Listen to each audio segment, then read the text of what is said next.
Selamat pagi, nama saya Carolina Sestiawati Sembiring dari kelas 11 IPA 1. Alamat saya di Sentongan, hobi saya olahraga. Hari ini saya akan menjelaskan penjelasan materi tentang struktur sel. Sel artinya ialah unit terkecil dari bagian makhluk hidup secara struktural dan fungsional dan tidak dapat lagi dibagi menjadi bagian yang lebih kecil. Struktur sel. Sel memiliki 3 struktur utama, yaitu membran sel, sitoplasma, dan organel sel. Berdasarkan strukturnya, sel dibedakan menjadi 2, yaitu sel prokariotik dan sel eukariotik. Adapun perbedaan antara 2 sel berikut, yaitu sel prokariotik. Sel prokariotik tidak memiliki membran inti, tidak memiliki sistoendomembran, dan terdapat pada kingdom Archaebacteria dan Eubacteria.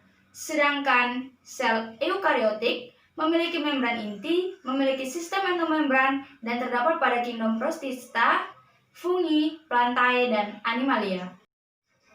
Adapun 2 jenis sel yang termasuk dalam sel eukariotik yaitu adalah sel tumbuhan dan sel hewan. Adapun perbedaan dari antara 2 sel ini yaitu sel tumbuhan memiliki dinding sel, plastida, dan vakuola.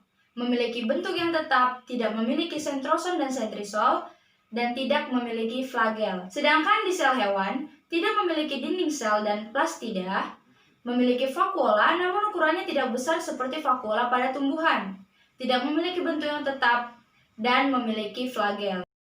3 bagian utama dari sel. Yang pertama adalah membran sel. Membran sel merupakan batas antara lingkungan luar dan bagian dalam sel.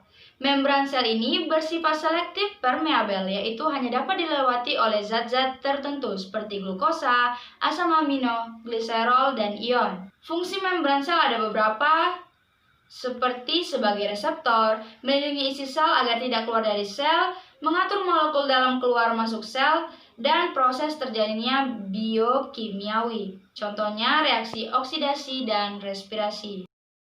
Kedua adalah sitoplasma. Sitoplasma adalah cairan di dalam sel, tempat di mana organel-organel sel berada. Komponen utama penyusun sitoplasma yaitu 1.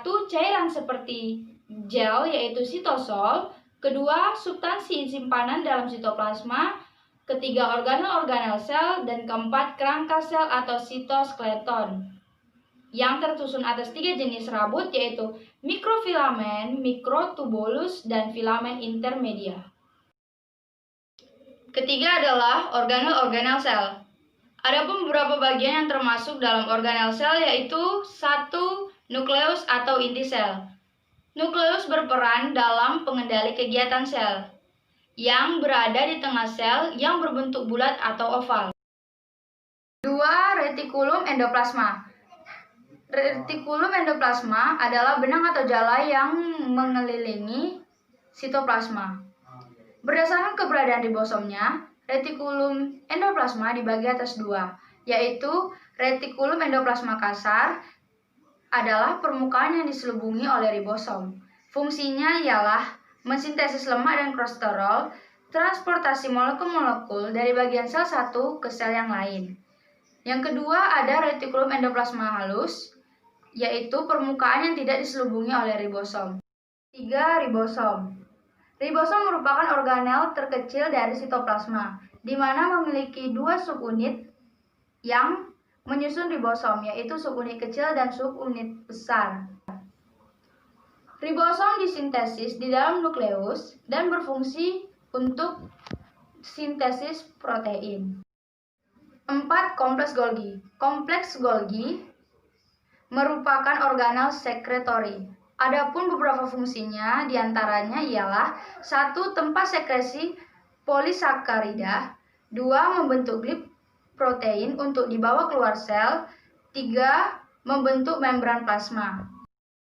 5. Lisosom. Lisosom merupakan bagian dalam sel yang berbentuk kantung kecil yang berfungsi untuk melakukan pencernaan intrasel, autofagi, autolisis, dan menghancurkan senyawa karsiogenik.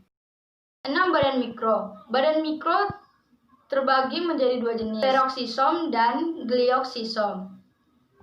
Peroksisom terdapat pada hewan, fungi, dan daun tanaman tingkat tinggi yang berfungsi membantu dalam penyerapan cahaya dan respirasi dan berperan dalam perubahan lemak menjadi karbohidrat. Dan glioksisom terdapat pada sel tumbuhan yang berperan dalam metabolisme asam lemak dan tempat terjadinya siklus gliloksilat.